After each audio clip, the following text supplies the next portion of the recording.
Okay, so class, we're going to do our study guide, and I thought it was recording, but apparently it wasn't. So we'll just take a really quick look through here. Number 1, 9/10. We say the regular number and then write the last place value. So like this regular number is 9. The place value is tenths. 4 and, our decimal is always and then after the decimal we use our number 19 and the place value is hundredths. Number 3, we have 2 and 92 thousandths. We just went on to writing in numerals, and what is a numeral? It is simply a number. So we just went on to writing in numerals, and the number 4 is 47.23. So 47 and 23 hundredths. Number 5, now we can move on to where we were. Number 5, how would I write that in numerals? Cadence. It's upside down. It's upside down. It's upside down. Oopsies. Okay, how would I write number 5 in numerals? That's right, 721 thousandths. 721 thousandths. 721 is also my birthday. I wonder if they knew that. Yeah, seriously. Write the decimal using numerals. 7 and 4 hundredths. So I know my 4 is going to go in my hundredths place, which means I have a 0 in my tenths place.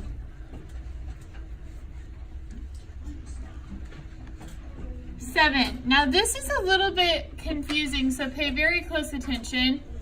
I see about 4 people that I need your attention up here. Thank you, I appreciate that.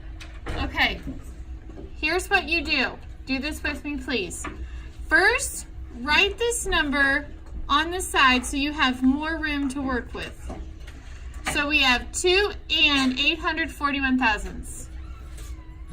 Then we start with each number. We go to the 4, make it worth 100 times as much. We're going to jump 2 spaces. So now our 4 will go right here. And I like to go ahead and rewrite the digits that we're going to have. We have the same numbers, or the same amount of digits. Make the 2 worth 1/100th as much. So we're going smaller by 2 place values. So here's our 2. I like the way that Kaylee is following along. I like the way that Michael and Zach are following along. If you are not following along, make sure you are. Fix that. There you go. Okay.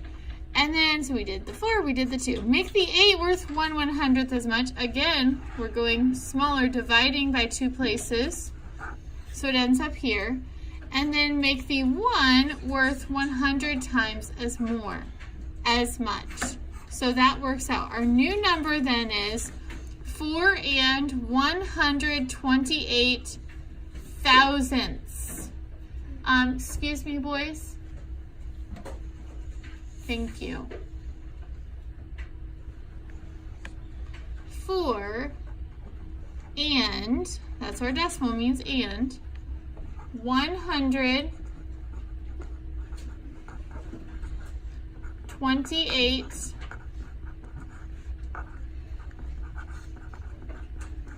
thousandths. We're going to skip number 7 because it is, or at least I'm going to move through it really quickly because it's very similar to this one. So we have, although I guess I do want you to have the answer so you could check it. The 3 is worth 1/1000th as much. 3 places. 1, 2, 3. We're getting smaller. The 2 is worth 10 times as much. The 5 is worth 10 times as much. Oops, I shouldn't have written that back in. There we go. The 5 goes here. And then the 6 is worth 10 times as much, so our 6 goes here. So we have 5 and 600 623 thousandths.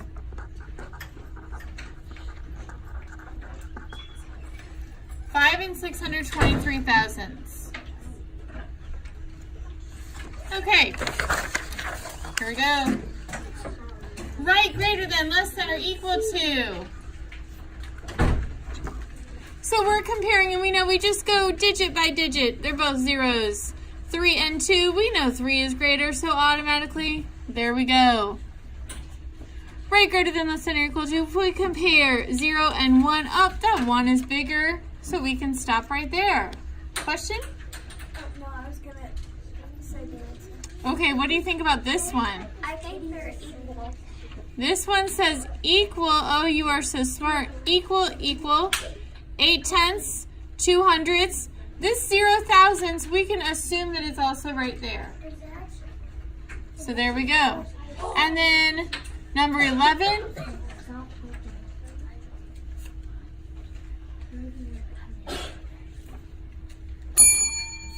Just needed a little refocus there. Thank you. Make sure those voices are off. Unless you're answering a question. Good job. So we compare here 3 tenths and 4 tenths. Our 4 is greater, even though we have more digits over here. Okay. Use paper and pencil to solve the problem. Shade the thousandths grid to represent the decimal. Everyone with me here. We go 1 digit at a time. So first, 1/10. We know, I'm going to use a marker here to make that easier. We know these columns are 1/10 because it would take 10 of them to make this whole. So here's our 1/10. We have 7 hundredths. We will color 7 of these smaller boxes because it would take 7 of those to make 100, to make the whole thing. That's not true. It would take 100 of those to make the whole thing, so they represent hundredths. 1, 2, 3, 4, 5, 6, and 7. Then we have our thousandths placed, these little tiny ones, 8 of them. 1, 2, 3, 4, 5, 6, 7, 8. So now I have represented, you don't have to shade it all the way totally in, just so that's obvious, 178 thousandths. In expanded form, we're just going to represent each digit, but make sure you have your decimal. So you write your 1/10 plus 0.07, 7 hundredths, plus, then we go to our 8, decimal 008, 8 thousandths. There's our expanded form. Do you have any questions so far? I'm moving super fast. Okay, great job. This same one, I'm going to do it very quickly, but we would go first to your tenths place. So 1, 2, 3, 4, 5, 6, 7, 8 tenths. We have 8 of these columns.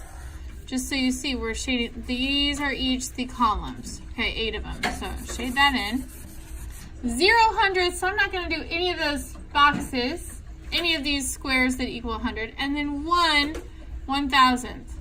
So one of those teeny tiny ones, and that's it. In expanded form, 8 tenths plus, you don't have to write the 0, you can if you want, plus 1 1,000th. That's it. Round each decimal to the nearest hundredth, tenth, whole number. So we start here, and we're going 4 and 894 thousandths to the nearest hundredth. Underlined your hundredth. Look next door. It's a 4. 4 or less, let it rest. So I rewrite 4 and 89 hundredths. If you're rounding to the nearest hundredth, you will have a hundredths place. Nearest tenth. Now I'm done with those thousandths. I'm at my 8. I'm going to just show you down here because it's a little easier to see what I'm doing. If I'm rounding to the nearest tenth, I like to underline my tenth. I look next door. 5 or above, give it a shove. That just means that 4 and 894 thousandths is closer to 4 9/10 than it is to 4 8/10. So this is either going to stay the same or go up. In this case, it's going to go up. So our nearest tenth is 4 9/10, 4.9. Our nearest whole number, we've got our same number, but we're looking at the whole number. 5 or above, give it a shove, because 4 8/10 is closer to 5 than it is to 4. So our whole number is 5. These next ones, I'm just going to write the answers for you quickly, or I'll go through them super fast. But our hundredth, we look next door, it stays the same. So we have 7 and 21/100. Somebody must have known my birthday, I'm just saying. The nearest tenth, we look next door, stays the same, 7 and 2/10. And the nearest whole number staying the same, it is just 7. Here we look at hundredths. Look next door, so it's going to be 42 hundredths. The nearest tenth is 0.4, and the nearest whole number is actually 0. Explain how you rounded 421 thousandths to the nearest whole number. I think it's tricky because 1 is not a whole. So Because that's tricky. We might say, but it's 400 is less than 500, so you round down. exactly. But it feels confusing because it's like some people might debate that 0 is not a whole number, but Technically, it's a number. we would think about it, and we know that 4/10 is closer to 0 than it is to 1. Okay, we're going to go on, so we have a couple minutes of class left. You all have done a really good job of this. I'm just going to show you quickly. Remember, it might help you to label X, comma, Y, over, comma, up. So if we look at our E, how did we get there? We went over 1, up 3. So we find E and we write 1, comma, 3. We look at D, how do we get there? We go over 9, up 5. So we write 9, comma, 5. We look at G, how do we get there? Over 10, up 8, 10, comma, 8. We look at F, how do we get there? Over 6, up 6, 6, comma, 6. And that is it. Okay, now down here, we did this quickly, remember? We were coloring in, and you have two choices. You could color in all of this. Well, this is what it wants you to do. So shade all of the first addend, just a number in an addition sentence, one color, and then all of the other ones the second color. So we're going to do 64 hundredths, so that's going to be 6 big columns, 6 tenths, 1, 2, 3, 4, 5, 6, so 6 tenths and 4 hundredths, 1, 2, 3, 4. And then we're going to do 2 more tenths. This is why I like to do all the tenths first, but it's okay. 2 more tenths, and then 8 hundredths. So 1, 2, 3, 4, 5, 6, 7, 8. So this is what that would look like. You also could literally just count them, but that might take you forever. If you're subtracting, we're going to start with 79 hundredths. So 7 tenths, shade, shade, shade, we love to shade, and 9 hundredths. And then we're going to take away 56. So we take out our 5 columns, and then 5 tenths, 1, 2, 3, 4, 5. And then we take out 6 hundredths, 1, 2, 3, 4, 5, 6. And we're left with 10 plus 9 is 19, 20, 21, 22, 23. 23 hundredths. Okay, we have to end, so I'm going to go really fast here. You guys know how to do this because you are awesome. Here, we labeled this is X and this is Y. So we're just going to use these like coordinates. Over 1, up 1, and label. Now look at number 20. We talked about this yesterday.